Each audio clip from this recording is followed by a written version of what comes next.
lost it. I drove all the way up to the store. I walked into the building, I walked into the office, and I threw my keys at his chest.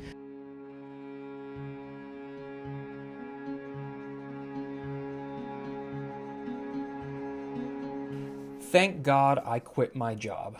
And I know it's strange to say that, and I know a lot of people who have definitely been on the other side of that, like, oh my God, I can't believe I just left the safety and security and lack of risk of having, a W-2 job where I get paid every 2 weeks.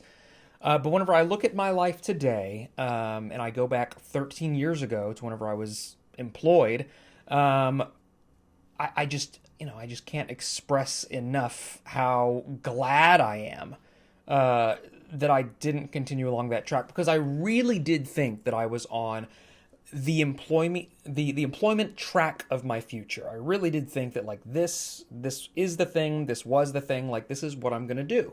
And that thing, by the way, was restaurant management. I was in a restaurant management job making $32,000 a year. And I mean, I really did think that's where I wanted to be, and that's what I was going to do. And I was determined to be the best at it. And there were some really good objective criteria that I was making some progress there. Little did I know it, that would be the job that proved to me that I am, in fact, unemployable. Now, what do I mean by unemployable? I simply can't. This has been an issue my entire life. I cannot just go and be a part of anything. I have to run it. Be it a company, be it a nonprofit, or a volunteer group. Like, it doesn't matter what it is. If I show up, I have to be in charge. Is that a personality flaw? Maybe. Is it just someone with leadership talent? Maybe. I'd like to think it is.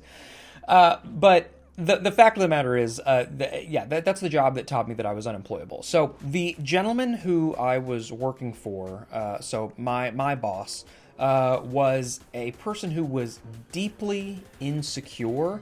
And the reason I know that is because when I did something, not necessarily wrong, but I did something not the way he did it or the way that he wanted it done, he wouldn't tell me about it. Instead, what he would do was he would email or message me with the owner's carbon copied. And he wouldn't say, hey, you did this. He would say, hey, I just want to make sure that in the future we're doing this and not this other thing. And so, of course, he's instead of just making it explicit and saying it to me, he's implying that I've done something that upset him, and he wants me and the owners to know about it. It took about 6 months of him doing that before I remember the day. I was out with friends, and I received one of those messages somewhat late at night, and I lost it. I mean, I lost complete control of my faculties. I think, if I remember correctly, it was like almost midnight. Like, it was pretty late at night, but I knew he was still there because I knew he was closing. And so I drove all the way up to the store. I walked into the building, I walked into the office, and I threw my keys at his chest. So yeah, it wasn't exactly like a 2 weeks notice sort of situation.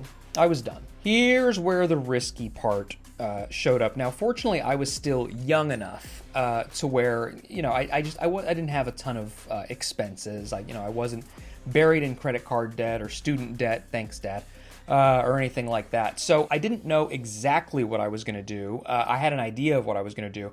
I didn't have any savings. I did have the support of my significant other at the time, financially. And I guess, in the back of my head, I always knew that if, like, the world absolutely came to an end, I could just move back in with my parents.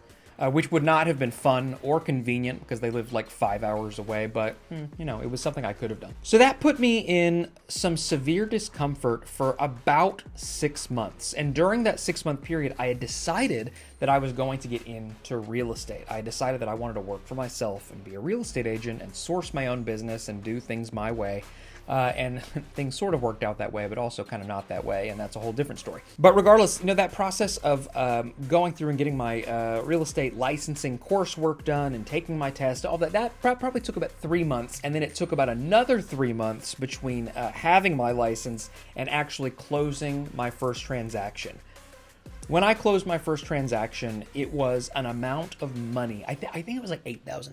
Okay, so I got an $8,000 check, and at that point in my life, at the age of I think 24, it was either 20. I think it was 24. At that point in my life, I had never seen a check of that amount before. I got $8,000, and I thought, I'm rich, I'm famous, I've figured it out. Now, I would run into a lot of failure after that, but regardless, out of all of that failure came, learning and development, development personally and development professionally and development financially, and it's all turned out really, really well. But it all had to start from me not going down this $32,000 a year to kill myself running a restaurant for 60 hours a week, and being under the management of someone who didn't really like me and didn't really care about my development and, just wasn't really a big fan of me.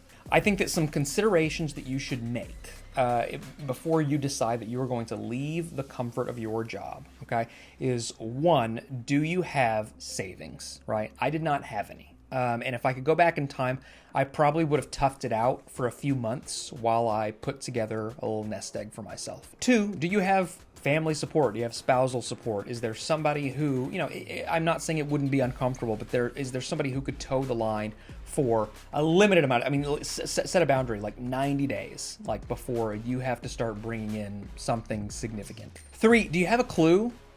Do you know what else you're going to do? Do you know who you're going to approach? Do you know who you're going to ask for a job? Do you know what you're going to pursue? I think you have to have an idea in mind. And people who are considering leaving an employer, and I know I had made considerations for several months up until I actually did it, but most people, the gears start to turn. You start to kind of passively look for opportunities. Now, by the way, the answer to all three of these questions could be no, and it could still be the right thing to do. I think my advice to younger me looking back on all of this would be, do not overcommit too quickly to things that might not actually be your destiny. Trust your gut, and if things start to feel like they are not your destiny, act sooner than later, especially while you're young. You've got so much more leverage and so much more freedom and flexibility and neuroelasticity whenever you're young. So whenever you're young, really, as soon as it starts to feel not right, just go ahead and jump to the next thing.